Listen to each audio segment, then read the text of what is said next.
So let's talk about love, that incredible, all-consuming feeling. Why does it so often feel like it just fades away after the wedding? Well, using a super famous best-selling book as our guide, we're going to unpack that exact question. And you might be surprised by how simple the answer really is. Okay, so our source for this is the phenomenon that is The Five Love Languages by Dr. Gary Chapman. I mean, this book is a #1 bestseller for a reason. Dr. Chapman's a marriage counselor with, get this, over 30 years of experience. He's basically taken everything he's learned and boiled it down to this really simple but honestly powerful way of looking at love. And this is the question that really gets to the heart of it all. It's the one that so many couples ask themselves when they feel like something precious has just vanished. And that feeling, it's raw, it's real, and you know what? It is incredibly common. You know, Dr. Chapman tells this story about a conversation he had on a plane.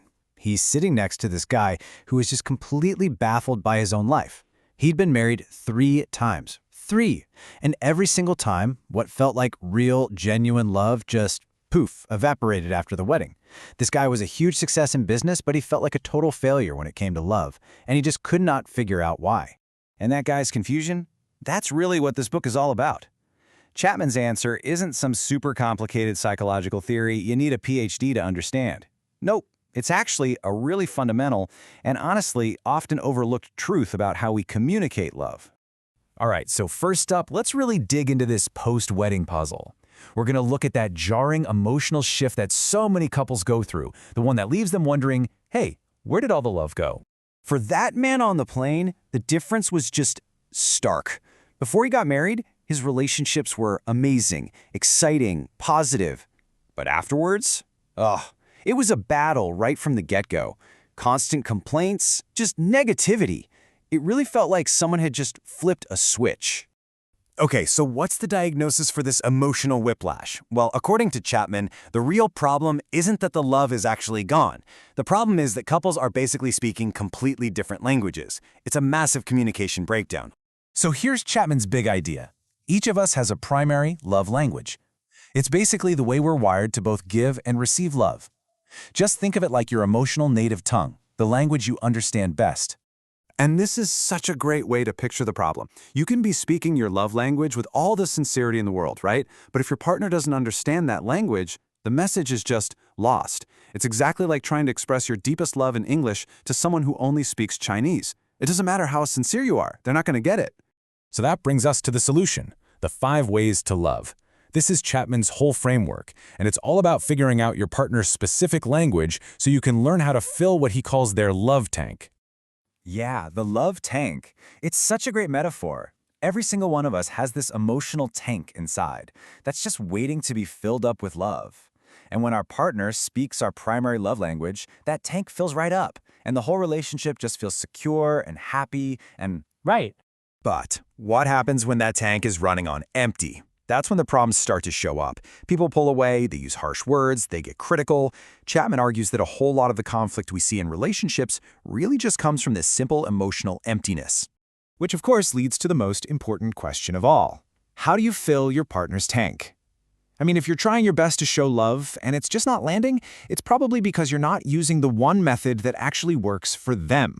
So after all those years of counseling, Chapman figured out that there are basically 5 main emotional love languages, 5 specific ways people give and receive love. They are words of affirmation, quality time, receiving gifts, acts of service, and physical touch. Okay, so here's the key takeaway. You have to learn to identify and then speak your partner's language. So let's quickly decode these and see how this actually plays out in real life. All right, first up, words of affirmation. This is for the person who feels truly loved when they hear it. We're talking compliments, words of appreciation, you look amazing today, I'm so proud of you. For them, encouraging words are way more motivating than any amount of nagging. Verbal praise fills their tank right up.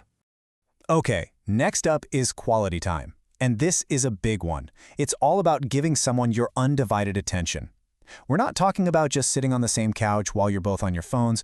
No, this means putting the phone down and actually focusing on each other, having a real conversation. And then you have the other languages, right? For some people, it's acts of service. Actions really do speak louder than words, like doing a chore without being asked. For others, it's receiving gifts. a thoughtful, tangible symbol that says, I was thinking of you. And finally, there's physical touch. For a person with this language, a hug, holding hands, that communicates more love than anything else in the world. They're all totally valid, but you have to know which one your partner speaks. But you know, just knowing these languages isn't enough. It takes more than just technique. It really requires a huge shift in how we think about love itself. You have to understand that love isn't just a fleeting feeling. It's a conscious choice you make every day. And Chapman draws this really important line in the sand between that initial euphoric in-love experience and what he calls real, lasting love. You know, that first feeling, it's like an obsession, it's totally effortless, it's instinctual, and on average, it lasts about 2 years. But then there's real love, and that's a choice. It takes effort, it takes discipline, and it means focusing on your partner's growth and well-being, not just your own feelings. In this quote, wow, this is so important.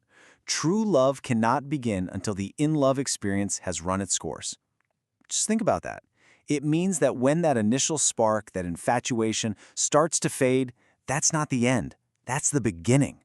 That's when you get the chance to build something real and intentional. It's when the real work and the real reward truly begins. So, when you boil it all down, the secret to lasting love isn't about finding some magical spark that never, ever dies.